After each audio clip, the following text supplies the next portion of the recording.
Inflatable or hard? That's got to be one of the most asked questions if you're getting into SUP. In this video we're going to be having a look at that question, and we're also going to be comparing the inflatable CrusiAir from JP and the hybrid hardboard from JP. Both very similar sizes. Going to give you a review of these two products and try and answer some of those questions, inflatable or hard. To buy an inflatable SUP or a hardboard has got to have been one of the most asked questions that anybody who's getting into paddleboarding. For some it's quite obvious. Maybe you have storage problems, maybe you can't transport the big board, and then the inflatable is going to have to be the answer for you. But for many of you out there, you can transport a bigger board, you can store a hardboard. So it's really important that you're aware of what the difference is of paddling the boards on the water. And these two boards to look at and review at the same time are perfectly suited to answer those questions. The specifications of the JP Hybrid, which is the hardboard here, finished off in the WE construction, which is the wood edition, is 11.6 long and it's 32 inches wide and it's 5 inches thick. It's 212 litres in volume, it weighs 11.7 kilograms. This retails at £1,549, and you can get the AST, which is the more stripped back version, that retails at £1,149. It also comes with a windsurf attachment, and it's going to recommend a rider weight up to about 110 kilos. The inflatable board is the JP Australia CrusiAir 11.6 by 30, so it's a little bit narrower than the hybrid. It's 6 inches thick, it's got a volume of 311 litres, and it weighs 8.5 kilograms. This board in the construction, the LE, retails at £749. You can get the LEC, which is the cheaper £699 version, and you can get the SE, the superior edition, that retails at £949. The CrusiAir is going to take paddlers up to about 100 kilos, so not as much as the hybrid here. So looking at the constructions of the boards, obviously one's an inflatable and one's a composite board. The composite board, the WE, is the wood edition, which is why you can see the pine veneer over the board here. It's got a complete pine veneer, it's got an EPS foam core, it's got multiple layers of glass, and it's generally finished off like you would find most top-end brands when they make wood boards. The technology that JP have put onto their inflatable boards this year has got much better. The boards are way stiffer than they used to be, and the actual feel on the water is way better when you're actually paddling them. This, the LE version, which is the light edition, has got 3D stringers down the rails of the board, which is where they have 3 layers of material. Really does add to the stiffness of the board. You've got 2 layers of PVC wrapping around the internal core of the drop stitch. All of that and the manufacturing process JP put on the board, and it being 6 inches thick, it makes the board relatively stiff. 14 millimeters is what the board dropped when we put it through our deflection test, and we do our deflection test with all our inflatable boards. That's where we put it on a gap of 1.5 meters, and then we put a weight of 75 kilograms on the center of the board, and then we measure how much the board dropped, and that was 14 millimeters. Really respectable and very good drop for the weight of the board and the construction that it is. Keeping a look at the accessories you get with the inflatable, let's look at the bag and pump you get with the board. You get a Bravo 2-way pump, so it's a main pump from a main brand, all logoed up JP, nice built-in pressure gauge, easy to read at the top. It's a 2-way pump, so you pump on the upstroke and you can pump on the downstroke, and then when the pumping gets hard, you can switch the valve over and just pump on the downstroke. This easily gets the recommended pressure of 15 psi in the board, but it is still a 6-inch thick board, so you are going to spend a little bit of time getting that air into the board. The bag you get with the board is a nicely branded up board bag in the colorways of the boards in their range, a nicely padded shoulder straps. It's not going to be a bag that you're going to cover massive distance with it, because it isn't really comfy and well padded like some other brands, but it is a comfortable sized bag that you're going to get the board in nice and easy, and you're going to be able to store it in the car and when you're transporting it to and from the beach. So moving on to the fittings you're getting on the boards. Both the boards come with bungee straps up at the front, and they're about the same sort of size, so you can put your flip-flops, drinks, spare clothes, mini dry bag under the front for going a bit of distance. Both the boards have got large EVA deck pads. The deck pad on the hybrid is a little bit more grippy, a little bit harder wearing than the softer one on the inflatable. And also the deck pad on the hybrid is split and cut, so you can see the pine on the top of the board as well. The deck pad on the CrusiAir is full size right over the board, so it offers you a large area to stand on and nice and grippy throughout when you're doing your step back turns and just using the board in general. A nice recessed handle on the hybrid, not the biggest of handles, but easily comfy enough to carry it a semi-long distance. And you've got a semi-padded handle on the inflatable. Both the boards have got the leashing points at the back of the board, and the inflation valve on the CrusiAir is up at the nose. Last thing to notice on the hybrid before we turn it over is there is a windsurf attachment at the front here, so you can take this board windsurfing, and this is a really good size board to be an intermediate windsurfer or giving it a go for the first time if you've got the right size sail and rig. Having that windsurf attachment is just another thing that you can do with your board. You can also get the CrusiAir with a windsurf attachment, but you're going to have to make sure you buy the right construction board with that. So before we talk about the bottom shapes of the boards, let's talk about the outline shapes of the boards. Both the boards are 11.6 long and they have a similar nose sort of shape, pulling up at the nose there. The tails are a little bit different. The more rounded tail on the hybrid, which is going to be better for the surf, which we'll speak about in a minute, and the CrusiAir has got a more cut-off tail, which is better for releasing the water and making it quicker to paddle. They still offer a good amount of width in the midsection, so they're going to be nice and easy to paddle.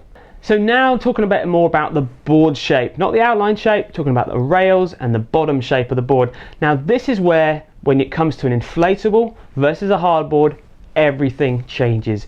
Inflatables are catching up and they are putting a lot more developments. For example, the CrusiAir has got the tail rail edge at the back of the board, which is designed to help release the water off the tail of the board, stop the water wrapping around the back rail of the board and slowing you down, and it does make the boards faster. All of the boards we've tested with this type of system and the other rail systems that are wrapped right around the back of the board do make the boards faster, and the way that JP have finished off this tail rail edge is actually really nice. They've put the PVC and wrapped it right over to the back of the board. It makes it way more hydrodynamic and it looks much better as well. So really like the way that JP have finished off this tail rail edge on this board.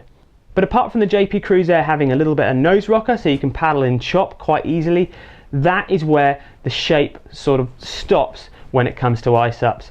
On a composite board, you can have so much more shape put into the bottom of the board, the cross section of the bottom of the board, the length, the rocker line of the board, up at the nose, and the sharpness of the rails. And this is what really changes the riding experience of when you're surfing it, when you're paddling it fast, if you're racing it, if you're touring it, or just paddling it on flat water in general. The hybrid especially is a really interesting board to look at because they've put a lot into the design of this board. From the top profile, it just looks like a sort of stretched, longer surfboard, but underneath they've given the nose section a really nice profile for entering the water and allowing chop to go under the board without the board catching and slowing you down. If we put a straight edge up at the front, you can see there's a nice convex here, a nice area that has no flat spots, so the water can travel and be forced off the side of the board, making it easy to paddle, and definitely easy to paddle into wind. As we move back, it gets a little bit more flattened out, but still the convex is there, and as we get near here, it starts to flatten off in the midsection, and it starts to flatten off here, but there's still a V here. A V is where the middle of the board is coming up and the sides are very slowly moving off. Moving the straight edge further back, you've still got the V in the middle of the board and the sides of the boards start to flatten off. So what that's doing is it's helping the water move down the board but actually be parted from either side, which gives you a really stable feeling when you're moving faster. If you are catching a wave or if you're paddling downwind, it's going to give it a much smoother feel, and also it's going to mean that if you transition from one side of to board to the other, or rail to rail if you were turning, it's very easy to do that and the water knows which direction to go in. Then as you move to the back of the board, it flattens off, and also you'll notice how the rails are much sharper. They're not rounded like up at the front, and they're not rounded like on this iSUP here. The problem with a rounded rail is it isn't that quick, and it also can be quite hard to control. Having a smoother, thinned out rail on a composite hardboard like this hybrid is going to make it way more controllable when you're going into maybe surf or using it in choppy water, or even just running down any wave at speed. The hybrid is finished off with a traditional US box fin in the center, a nice big fin box, and it's also finished off with a 9-inch glass fin, which is nice and stiff, and it's going to make you paddle in a straight line. The CrusiAir is finished off with a US box fin system as well, but it's also got their slightly smaller plastic fin, which has got a very neat sort of screw-in system, so you don't need a screwdriver or anything, but it hasn't got much adjustment. A quick tip on fitting your fin in the fin box and whereabouts to put it. If you put it further back in the fin box, it's going to go in a much straighter line. If you put it further forward, it's going to be much more pivotable, way better in the surf environment. So generally surfing, you've got it further forward, and if you're flatboard paddling, you'd have it further back. The hybrid, the composite board, has obviously got way more shape in it than an inflatable board than the CrusiAir here. Now, what is that really going to do? Well, on paddling on flat water in a straight line, you might not feel a huge difference. They might feel fairly similar. If you're doing maneuvers and you're moving around the board, the hybrid, because it's got thinner rails, it's not so thick at the tail of the board, will sink down more than the CrusiAir being 6 inches throughout the whole length of the board. But because there is rail shape and V in the bottom of the hybrid, the board actually does get a lot more stability because of having those edges and angles on any board. So a hard board with a sharper rail or a changing rail shape will give you a slightly different feel and generally a more stable feel than just a very standard rail on an iSUP. Also, stiffness of your board is a factor when it comes into moving water. If you're paddling your iSUP in mirror flat conditions and you're paddling the hybrid in the same perfect conditions, it will feel fairly similar and not much. There's no gain really for going for a composite board, but in moving water, in choppy water states, the CrusiAir will flex more and give you a different paddling feel. The hybrid is way stiffer, it's going to give you much more of a standard feel, and it's probably going to feel the same whether you're in choppy water or paddling in flat water. So if you were doing some adventure paddling in the local area and you were paddling into the wind for a few hours, you'd find there would be a massive difference in effort and speed between the hybrid being way easier than a board like the CrusiAir. So moving on to the obvious one to compare it about, which is transport, storage and moving your board around. The hybrid is definitely the heavier board. It's definitely harder to move around and it's obviously definitely harder to transport. The CrusiAir is a really nice iSUP and definitely for the deflection, for the stiffness of the board at 40mm, it's really good weight. Easy to carry around. You're going to be able to put it on the bus, take it on the train and pretty much go anywhere with this board. But if you're looking for a board that does absolutely everything, and this is a bit more of a review side now, looking at this JP hybrid, I cannot fault this board on how easy it is to do everything. Paddling in choppy waters, great bow shape. You could get into downwinding with this board. It's wide enough and it's long enough to be stable enough for most people to get into the sport, up to 110 kilos. The surfing side of this board is a side that gets completely underestimated. If you take this part of the board and back, which is the part of the board that does most of the work when you're surfing, it looks exactly like some of their longboard shapes, some of their fusion shapes. It's basically the same board. You take this board up at the nose and it looks more like a stretch surfboard or a touring shape.